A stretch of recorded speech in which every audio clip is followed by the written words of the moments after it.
작은 로마로 불릴 만큼 교회와 연관이 깊었던 이 트리어에서 대체 왜 이런 참혹한 마녀 사냥이 벌어졌던 걸까요?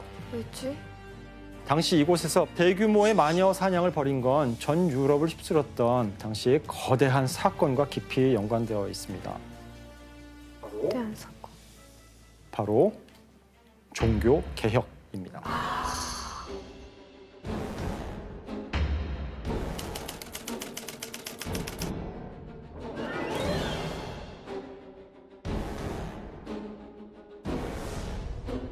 종교개혁에 불을 붙인 건 1517년 독일의 신학자였던 마틴 루터였습니다. 이즈음의 교황은 자신의 권위를 드높이기 위해서 바티칸에 아름답고 화려한 성당을 짓기로 결정했는데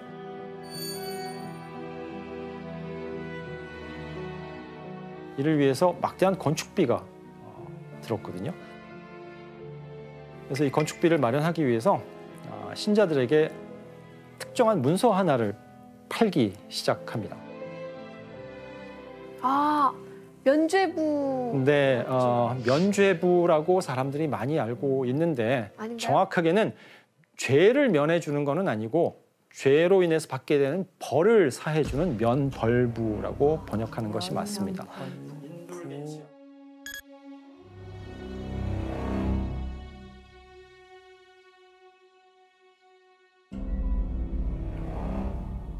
돈으로 해결하는 거죠. 면벌부를 그래서 사람들에게 팔게 돼요. 과장 광고를 해가면서 팔기 시작합니다. 사실 이걸 보고 마틴 루터가 교회와 교황을 크게 비판을 합니다.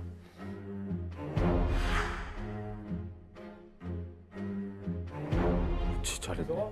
교회와 교황을 비판하면서 면벌부가 아니더라도 모든 사람이 스스로 성경을 읽을 수 있고 그리고 구원을 받을 수 있다라는 주장을 파격적인 주장을 펼치게 돼요. 믿음으로 구원받을 그렇죠. 수 있다. 믿음으로 구원받을 수 있다. 사실 당시 이러한 주장은 정말로 폭탄과 같은 발언이었습니다. 왜냐하면 거의 1000년 동안 서유럽이라고 하는 세계는 기독교에 의해서 장악되어 있는 세계였거든요. 그런데 이제 그 기독교 교회라고 하는 한 세계가 찢어지게 되는 겁니다. 루터와 칼뱅 이후에.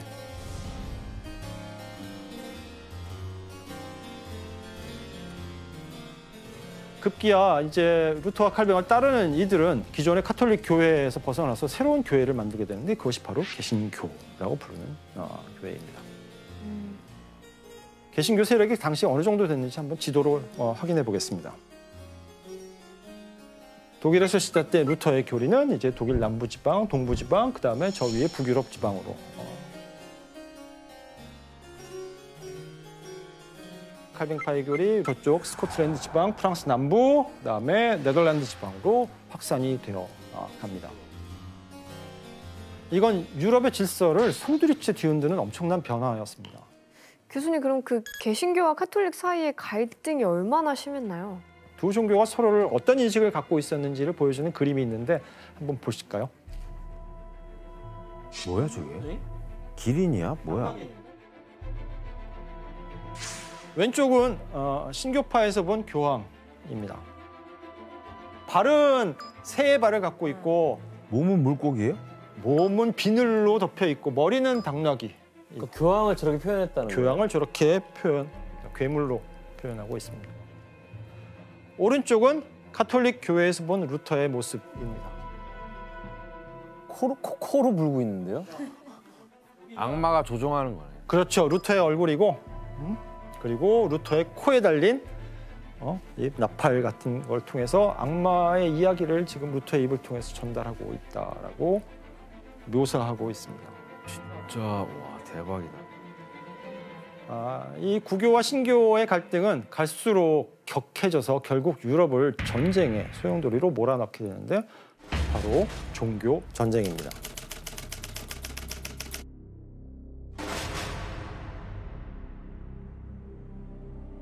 (1517년) 종교개혁 이후 유럽 곳곳에서는 두 종교 간의 전쟁이 거의 100년을 넘게 이어지게 됩니다.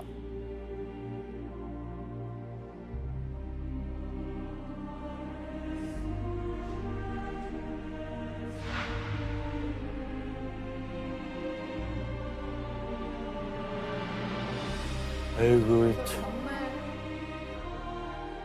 교수님 그러면 이 개신교와 가톨릭 사이의 네. 종교 전쟁이 마녀 사냥과 또 영향이 있나요? 자, 아이러니하게도 유럽에서 마녀를 가장 맹렬하게 박해한 시기는 바로 이 구교와 신교, 가톨릭 교파와 개신교파 사이의 전쟁이 벌어졌던 때였습니다. 와. 대체 왜 그랬을까요? 우선 가톨릭의 경우는 개신교라고 하는 것이 등장하면서부터 자신이 다스리고 지배하던 영역을 잃었잖아요. 일부가 뛰쳐서 독립해서 나간 거죠. 네. 더 독립해서 나가면 안 되겠죠. 저 큰일 나죠. 남아있는 땅을 지켜야 하고 더 나아가서 빼앗긴 땅을 되찾아와야 됩니다. 그렇죠. 자, 내부를 단속하기 위해서 우리 한국말에 집안 단속 똑바로 하라는 이야기 있죠. 내부를 단속하기 시작합니다. 그래서 가톨릭 세계 안에 있는 과거에는 그냥 무시하고 넘어갔던 갖가지 민간 신앙, 특히 악마와 관련된 허무맹랑한 이야기들, 이런 것들을 아예 발본색원하기로 결정한 겁니다. 이때 가장 먼저 눈에 띈 것이 바로 마녀였고, 가톨릭 교회에 의해서 엄청난 마녀 사냥이 벌어지게 되는데 그 대표적인 곳이 바로 독일의 트리어였습니다. 아, 걱정된다.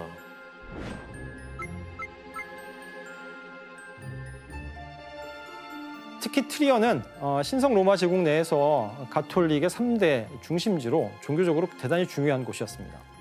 이런 배경 속에서 당시 이곳에서 마녀 사냥을 주도했던 인물을 살펴봐야 되는데 어떤 인물인지 초상화를 보겠습니다. 요한 폰 쉐넨베르크라는 주교인자 성직자입니다. 쉐넨베르크 대주교는 자신의 땅에서 죄를 말끔히 지우는 것을 신성한 사명으로 여겼습니다. 그래서 여기에 져야 되는 죄인들을 모조리 다 없애고자 했습니다.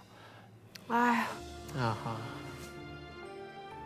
이런 대주교의 의지는 막강한 영향력을 발휘했는데, 왜냐하면 트리어는 교황이 임명한 대주교가 그 지역의 영주의 역할까지 함께 맡아서 다스리던 곳이었기 때문입니다.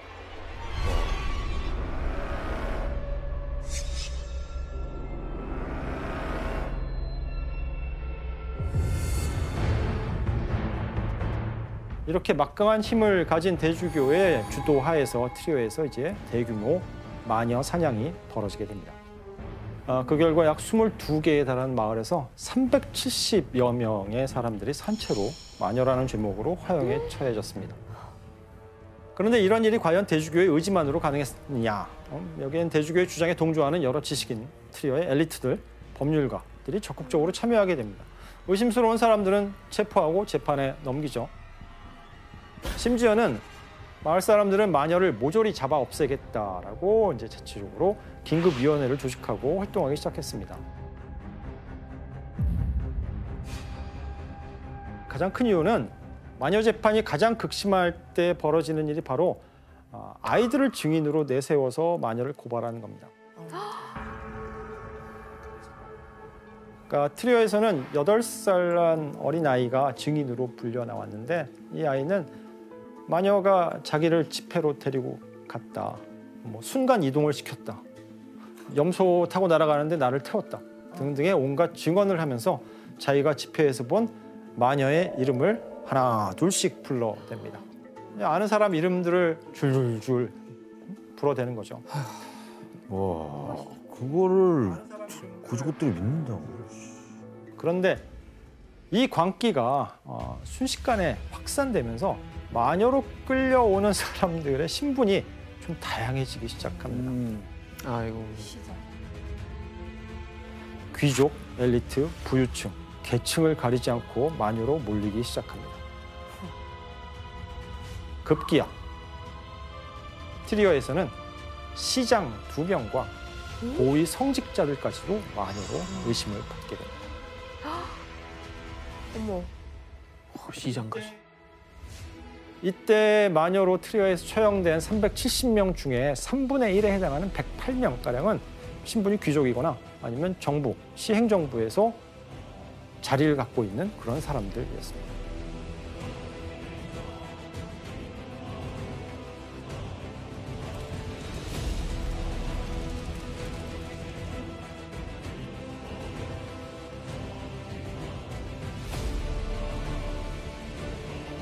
아이고.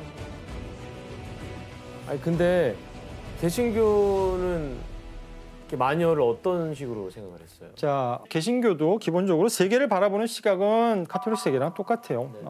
악마가 판치고 있다는 것은 같은 인식을 갖고 있었습니다. 그래서 개신교를 받아들인 국가에서도 마녀 사냥은 마찬가지로 격렬하게 벌어집니다. 대체 무슨 이유 때문이었는지 관련된 그림을 하나 보도록 할까요? 왼쪽에 이제 악마가 있고 오른쪽에 사람들이 십자가를 이렇게 발로 짓밟고 있는, 아래 십자가 보이시죠? 네. 마녀는 성경에 나오는 사탄을 따르는 존재이고, 사탄을 따른다는 얘기는 결국 신을 거부한다라는 의미죠. 그래서 야. 십자가를 저렇게 밟고 있는 겁니다. 그렇게 마녀 사냥이 격렬하게 일어났던 대표적인 지역이 바로 개신교 국가인 스코틀랜드였습니다. 당시 이제 스코틀랜드 왕이 제임스 6세라는 인물인데,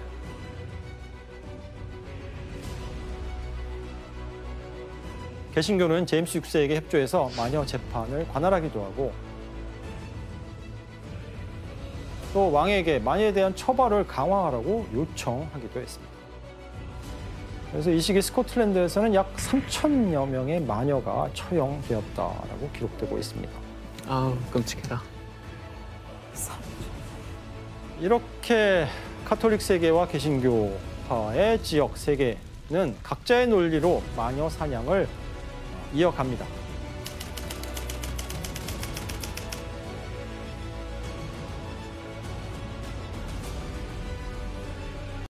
이 혼돈 속에서 사람들은 조금씩 의심과 의문을 품게 됩니다.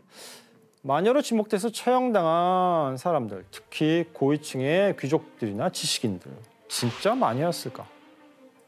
마녀라는 게 정말 있기는 한 걸까? 라는 의심이 싹트기 시작한 겁니다. 이제 잠시 우리의 시선을 프랑스로 돌려보겠습니다. 1632년 프랑스 중부에 있는 루댕이라는 마을에서 이런 의심에 불을 지피는 재판이 벌어집니다. 17세기에 벌어졌던 세계의 재판이라고 알려진 사건입니다.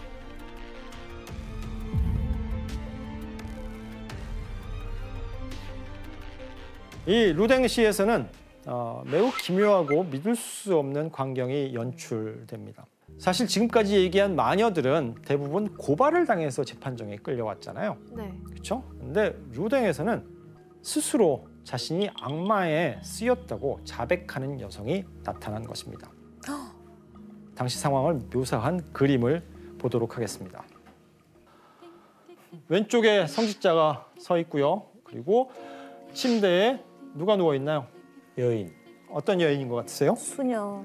예, 바로 이 수녀의 정체는 이 루댕이라고 하는 시에 있던 우르술라 수녀회에 소속된 수녀였습니다. 는 기괴한 모습으로 팔다리를 비틀고 알 수 없는 이상한 말. 이상한 말들을 내뱉고, 그런데 더 놀라운 것은 이런 증상을 보인 수녀가 한 명이 아니라 같은 수녀원에 있는 17명의 수녀가 이 비슷한 발작 증세를 보였다는 겁니다. 뭐야? 이 소식이 알려지자 놀란 성직자와 신학자들이 이곳 루덩시를 찾아와서 진단하기 시작합니다. 어떤 결과가 나왔을까요? 마녀다. 마녀죠. 마녀다. 자, 마녀이지만 좀 특별한 마녀입니다. 뭔가 악마가 이렇게 악마에게 들어왔다. 씌운, 네. 악마에게 씌운 마녀라는 진단을 내리게 됩니다. 특히 원장 수녀의 몸에는 무려 6마리 이상의 악마가 몸에 깃들어 있다라는 충격적인 진단이 내려집니다. 이 원장 수녀의 몸에 어떤 악마가 들어 있었는지 그림을 볼까요? 자, 원장 수녀입니다. 쟈 데상주라고 하는 원장 수녀인데, 신학자들이 내린 진단은 이렇습니다. 원장 수녀의 이마 한가운데 레비아탄이, 오른쪽 옆구리 두 번째 갈비뼈에 발람, 오른쪽 옆구리 마지막 갈비뼈에 암만과 이사카로니, 그리고 위장 속에 아스모데우스와 베모스라고 하는 악마가 깃들었다. 정말 인간의 상상력은 무슨 대단하네요. 소리야 이게? 뭐야 이게 진짜라고? 제정신이 아니네. 자, 이 악마들이 가장 신성하다 있는 곳으로 생각되는 수녀원에 있는 수녀들의 몸에 깃들었다는 이 사건은 보통 일이 아니었습니다. 당장 그래서 수녀들에게 곧장 악마를 쫓는 구마 의식, 엑소시즘이라고 하죠. 이 구마 의식이 행해집니다. 이렇게 구마 의식을 할 때마다 꼭 나오는 질문이 있습니다. 아마 검은 사제들에서도 같은 질문이 나왔는데, 넌 누구냐? 그쵸, 넌 누구냐? 이름을 밝혀야만 불러낼 수가 있기 때문입니다. 넌 누구냐 해보세요. 넌 누구냐? 하다가 성직자라고 답을 합니다. 그리고 계속 질문을 반복해요. 넌 누구냐? 어떤 성직자냐라고 하죠.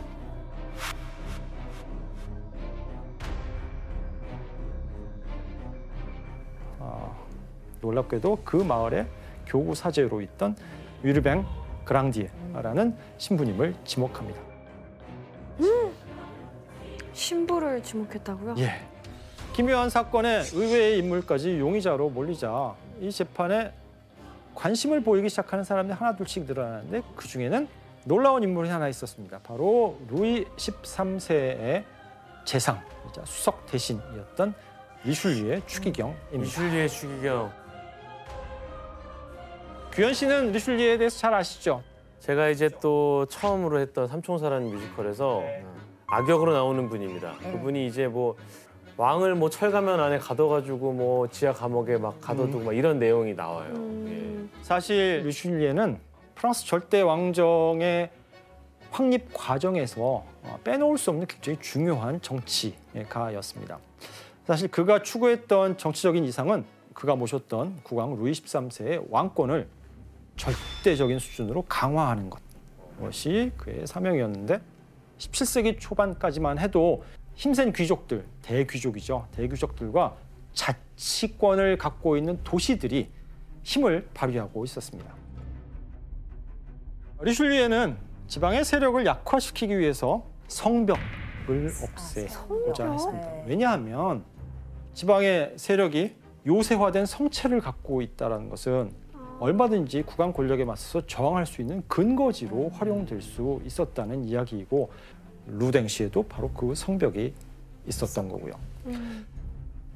그런데 이때 반기를 든 인물이 바로 수녀들에게 악마를 들러붙게 했다라는 의심을 받았던 바로 그랑디의 신부였습니다.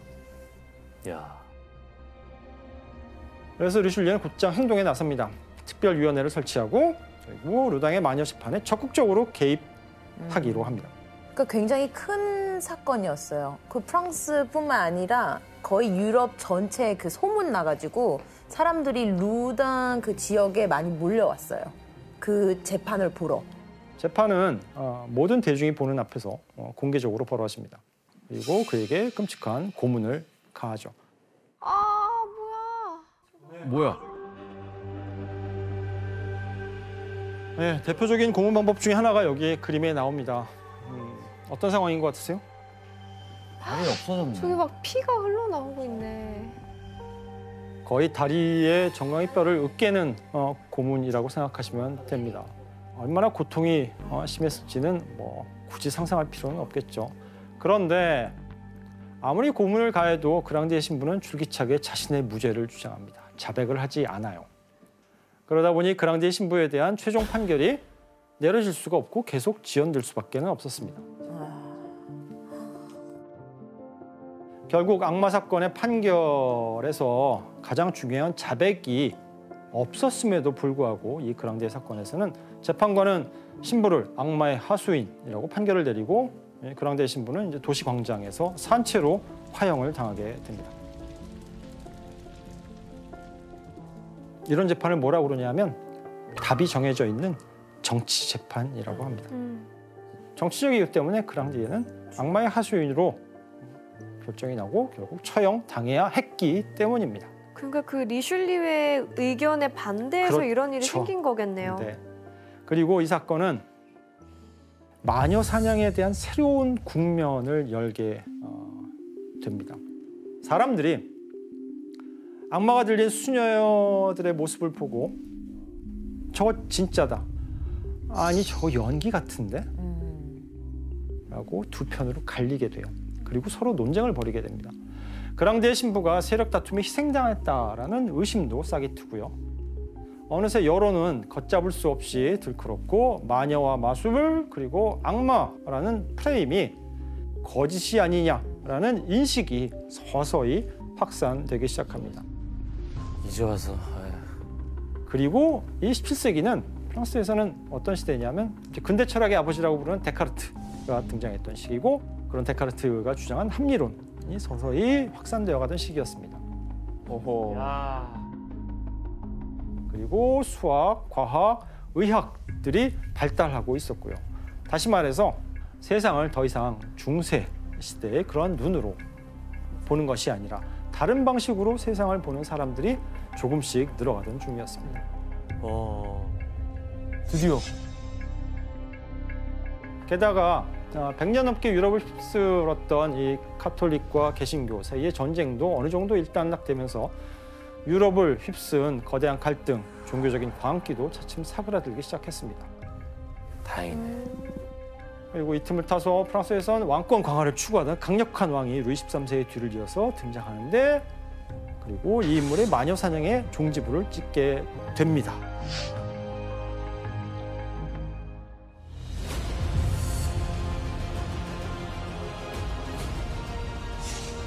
바로 루이 14세입니다.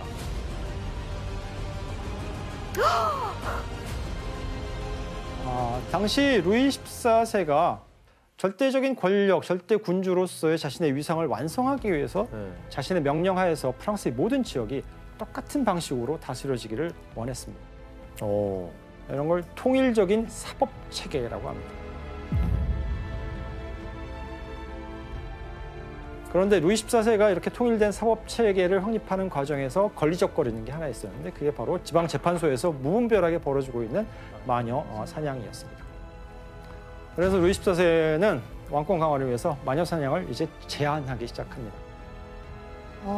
실제로 1669년 프랑스 노르망디에서 마녀 감식인이 일련의 사람들을 마녀다라고 고발을 해요. 그때 24명의 사람들이 마녀로 이제 판결을 받고 지역 재판소에서 이제 사형 선고를 받는데 이 소식을 들은 루이 14세는 뭔 소리를 하냐? 사형 취소. 그리고 지방 재판관들이 이들 재산 몰수했다며 다시 돌려줘라고 명령을 하게 됩니다. 그러니까 그동안 막 무분별하게 중구난방으로 이루어지던 마녀 재판이 이제 거의 제동을 줄어들겠네요. 걸기 시작하는 겁니다.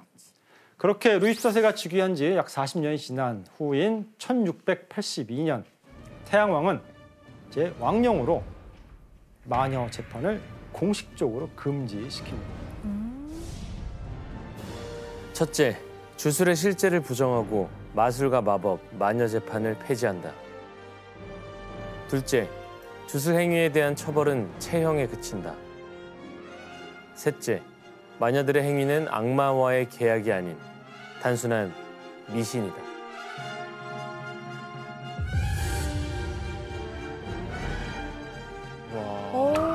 그러면 이 내용은 우리가 앞에서 배웠던 교황의 칙령에 완전 반대되는 내용이네요. 다른 인식을 보여줍니다. 이전과 달리 마녀 사냥을 뭐 악마의 사주나 이렇게 본 게 아니라 그냥 미신으로 지금 취급하고 있습니다. 마녀는 악마의 사주를 받은 악의 세력이 아니라 뭐냐 하면 사기꾼이거나 환상에 시달리는 심약한 사람들이거나 이런 거 루이 14세 할 때 좀 얘기해 주시죠. 이런 좋은 일을 한 왕인데. 그때 얘기하면 재미가 없잖아요. 이거는. 그렇긴 한데. 그리고 이제 프랑스를 시작으로 해서 유럽의 다른 나라들도 비슷한 과정을 밟게 됩니다. 이렇게 수세기 동안 유럽을 피로 물들였던 어딘가 기이하고 뭔가 으시으시하고 오싹한 이 마녀 사냥은 드디어 종식이 됩니다.